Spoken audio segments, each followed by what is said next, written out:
Hello everyone, welcome back to my channel the smart investor. So guys, यहाँ पे एक नया एसएमई आईपीओ आ चुका है। आईपीओ का नेम है डेस्को इंफ्राटेक लिमिटेड कंपनी। ये आईपीओ ओपन होगा 24 मार्च को एंड 26 मार्च को ये आईपीओ क्या क्लोज होने वाला है।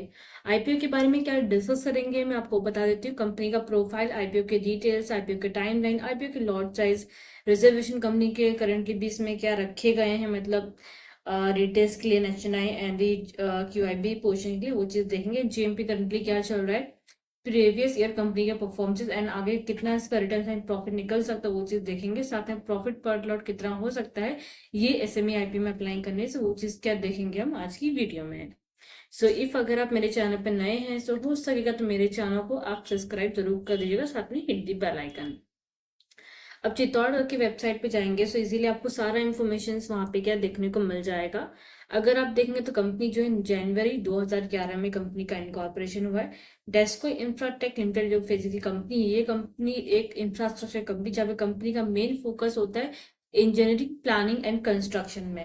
मतलब इनमें इनका ज्यादातर फोकस रहता है। बट पर्टिकुलर देखा देखा जाए कंपनी कौन से सेक्टर में काम करती है, सिटी गैस डिस्ट्रीब्यूशन में काम करती है, रिन्यूएबल एनर्जी सेक्टर में काम करती है, साथ में वाटर एंड पावर सेक्टर में। ये सारे सेक्टर्स में कंपनी क्या काम करती है, जो कि यहाँ पे क्या नेम्स ऑलरेडी मेंशन करके क्या दिए गए हैं। कंपनी के यहाँ पे कंपनी यहाँ पे स्पेशलाइज है क्रिटिकल इंफ्रास्ट्रक्चर प्रोजेक्ट में, इंक्लूडिंग जैसे कि सिटी गैस डिस्ट्रीब्यूशन हो गया, power and transmission, water supply system and the renewable energy solutions में। अगर आप यहाँ पे देखने जाएंगे सो कंपनी यहाँ पे स्पेशलाइज है डेवलपिंग एंड कंस्ट्रक्शन में, किसमें पाइपलाइन हो गया, रोड बनाना, ब्रिजेस हो गया, अदर क्रिटिकल स्ट्रक्चर, जैसे कि मेन का फोकस सिटी गैस डिस्ट्रीब्यूशन में, बाकी जो सेक्टर्स के हैं वो। एंड यहाँ पे अगर आप देखने जाएं कंपनी ऑलरेडी प्रेजेंस है 55 सिटीज में, 40 स्टेट में, जहाँ पे कंपनी ने लेइंग ओवर किया 14,000 kilometre of medium density polyethylene pipeline का। एंड यहाँ पे कंपनी ने लगभग delivering over 2 lakh pipe natural gas connection to the residential, industrial and the commercial establishment में। एग्जैक्टली क्या ये क्या दिया गया है। अब यहाँ पे अगर आप देखने जाएंगे as per the report of December 31 2024 के हिसाब से लगभग 234 एम्प्लॉइज इसमें क्या काम करते हैं अक्रॉस वेरियस लोकेशंस पे।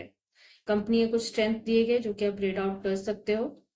अब यहाँ पे अगर आप देखने जाएंगे मार्च में कंपनी का 11.73 करोड़ का एसेट था, 23 में 20.65 करोड़ का, 24 में 23.8, लास्ट 6 मंथ में 36.12 करोड़ के आसपास कंपनी ने एसेट का जनरेट किया हुआ है।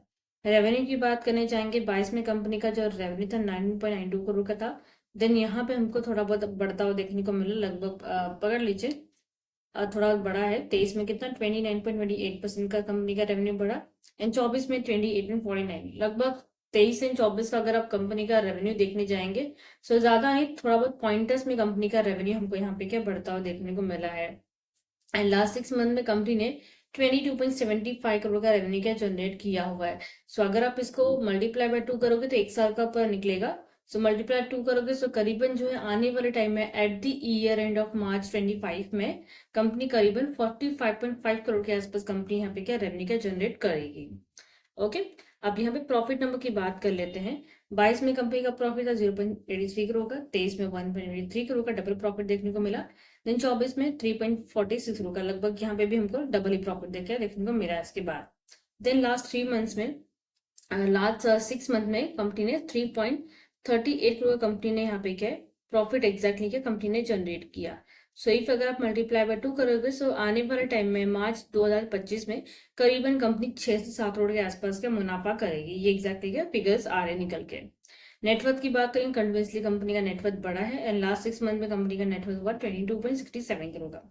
रिजर्व सरप्लस कंपनी का 17.04 करोड़ का है, वही कंपनी के बोरिंग्स इसके हाफ में ही है, मतलब रिजर्व सरप्लस से हाफ ही है 6.82 करोड़ का, जो कि रिजर्व एंड सरप्लस ज्यादा रहना चाहिए compare too boring. Boring means क्या डेप्ट होता है काइंड ऑफ लाइक जो कंपनी बोरो करती पैसा, जो अदर बैंकर से या फिर इन्वेस्टर से पैसा उठाती है ना, उसके एग्जैक्टली कंपनी के बोरिंग्स होते हैं, मतलब लोन वगैरह जो कंपनी लेती है। सो लोन कंपनी कभी भी रिजर्व सरप्लस से ज्यादा नहीं होना चाहिए रहता है, तो एक नेगेटिव पॉइंट बनता है आईपीओ लाने के लिए कंपनी के लिए। ओके, बाकी यहाँ पे देखा ना कम है।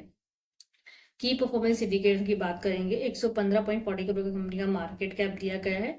अब यहाँ पे अगर आप देखने जाएंगे, आरओई कंपनी का 14.61% का दिया गया, आरओसी 75.97% का, कंपनी का डेब्ट 0.34 का है, रिटर्न ऑन नेटवर्थ कंपनी का 28.83% का दिया गया, पेट मार्जिन कंपनी का 11.76 का है, जो कि थोड़ा बहुत मुझे हाई लग रहा है। प्राइस टू बुक वैल्यू भी कंपनी का हाई है, 6.22 का है, जो कि प्राइस टू बुक वैल्यू 5 के नीचे रहना चाहिए, बट इसका 6.22 है, जो कंपनी का price to book value high यहाँ पे देखने को मिल रहा है। ईपीएस कंपनी प्री आईपीओ में डिमांड करी थी 6.50 का, पोस्ट आईपीओ में 8.81 का डिमांड करी है। पी यहाँ पे ये ईपीएस नंबर है, पी यहाँ पे देखेंगे 24.4 में डिमांड करी है, अभी 17.07 का। अगर आप यहाँ पे देखने जाएंगे ना रिव्यू सेक्शन में, तो इजीली आपको बाकी की चीजें देखने को मिल जाएंगी। यहाँ पे अगर आप देखने जाएंगे, जो डेस्को इंफ्राटेक कंपनी है, इसका अगर पी देखने जाएगा तो हमने 17 देखा था। इसके सेक्टर की जो कंपनी, इसका 10 है, देन 15 है, मतलब कंपनी जो है थोड़ा क्या हाई वैल्यूएशन पे कंपनी एग्जैक्टली क्या आईपीओ लेके आ रही है, जो कि मैंने आपको इजीली यहाँ पे देखा कि प्राइस टू बुक वाली कंपनी का पेट मार्जिन भी हाई है। सो कंपनी जो थोड़ा बहुत हाई वैल्यूएशन पे आईपीओ क्या लेकर आ रही है, जो कि बाकी के इसकी सेक्टर्स की जो कंपनी उनका 15 या फिर 10 का इनका पी है, बट ये कंपनी का ज्यादा है, जिसकी वजह से मुझे थोड़ा बहुत ही आईपीओ क्या है लग रहा है कि इसमें अप्लाइंग करना आई थिंक सो थोड़ा सही नहीं रहेगा। बाकी ऑब्जेक्टिव्स देख लेते हैं। कंपनी यहाँ पे फंड यूज करेगी फॉर द कैपिटल एक्सपेंडिचर की requirement toward the setting of corporate office in Surat and Gujarat में, जो कंपनी ऑफिस डालने वाली उसके लिए कंपनी पे क्या कैपिटल एक्सपेंडिचर करेगी अराउंड कितना 10.43 मिलियन के आसपास। कैपिटल एक्सपेंडिचर करेगी कंपनी परचेस ऑफ मशीनरी के लिए, जहाँ पे कंपनी 16.8 मिलियन के आसपास कंपनी फंड यूज करेगी। And working capital requirement for the company के लगभग 180 मिलियन के आसपास कंपनी का फंड यूज करेगी। एंड जनरल कॉर्पोरेट पर्पज का एग्जैक्टली यहाँ पे मेंशन किया नहीं गया है। अब यहाँ पे अपर साइड देखने जाएंगे, कंपनीज के प्रमोटर्स के नेम पर लेते हैं। The companies promoter of the companies are mister Indraben Purudhu bhai Desai, mister Pankaj Purudhu bhai Desai, mister Heena Pankaj Desai, and the mister Malhar P Desai, and mister Samarth Pankaj Desai. These are the companies promoter. इनका प्री इशू होल्डिंग है 79.29% का, पोस्ट इशू में इनका होल्डिंग रहेगा 58.12% का। सो कम यहाँ पे देखा जाए तो आफ्टर लाइक आईपीओ लिस्टिंग अगर प्रमोटर अपना स्टेक बेच भी देंगे ना, सो 58.12% का इसमें होल्डिंग बचेगा, जो कि हर बार बोलती मोर देन 50% का रहना चाहिए होल्डिंग। कि वैबी का रिजर्वेशन 50% का दिया गया है, रीडर्स के लिए 35% का पोर्शन रिजर्वेशन का, एचएनआई के लिए 15% का रिजर्वेशन रखा गया है। अगर आप एक लॉट लगाएंगे इसमें एक लॉट, सो एक लॉट में आपको 1000 शेयर्स मिलेंगे, 1,15,000 का आपका इन्वेस्टमेंट इसमें क्या जाएगा फॉर दी आईपीओ अप्लाइंग करने के लिए। रीडर्स मैक्सिमम एक लगा सकते हैं, मिनिमम जो है इसमें यहाँ पे दिया नहीं गया, बट एचएनआई कैटेगरी मिनिमम लगभग 2 लॉट लगा सकते, 2 लॉट में 2000 शेयर्स मिलेंगे, 3 लाख आपका इसमें इन्वेस्टमेंट अमाउंट जाएगा।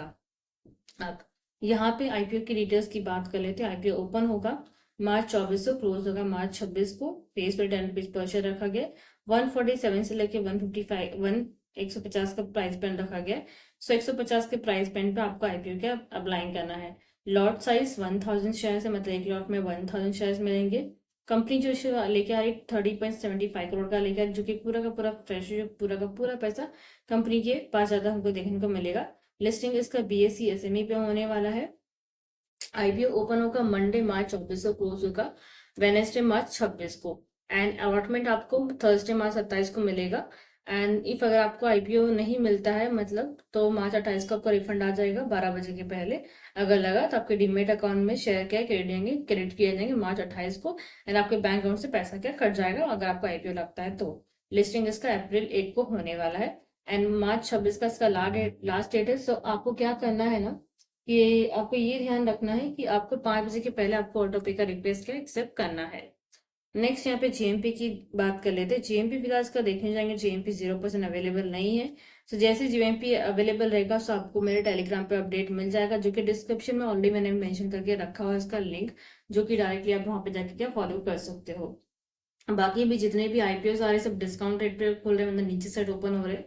सो अगर आपको लगता है कि जीएमपी इसका 20 से 25% से नीचे है, देन उसमें आपको आईपीओ अप्लाई करने की जरूरत नहीं है, बिकॉज ऐसे आईपीओ में अगर अप्लाइंग आप करोगे, सो वहां पे आपका पैसा अटक सकता है लोअर सर्किट, बिकॉज लगातार लगते जाते हैं वैसे आईपीओ में। सो फिलहाल जीएमपी वगैरह देख के, मार्केट का सिनेरियो देख के तभी आपको आईपीओ अप्लाई करना, अदरवाइज हो सके थोड़ा बहुत आईपीओ अप्लाई करना बिल्कुल स्टॉप करिएगा। बट अगर प्रॉपर आपको लग रहा है कि इसमें मुझे लाइक डालना चाहिए, तो आप डाल सकते हो। बट एग्जैक्टली मैं आपको यही सजेस्ट करूंगी, पैसा अटकाने से अच्छा थोड़ा बहुत संभाल के रखिए। अगर उसका जेएमपी चला जाता है देन तभी आपको क्या है, पैसा लगाना है आईपीओ में। ओके, बाकी आई थिंक आपके जो डाउट है क्लियर हो गए हैं। सो गाइस, लाइक जरूर कीजिएगा, साथ में चांस टाइप करना मत भूलिएगा। Thank you.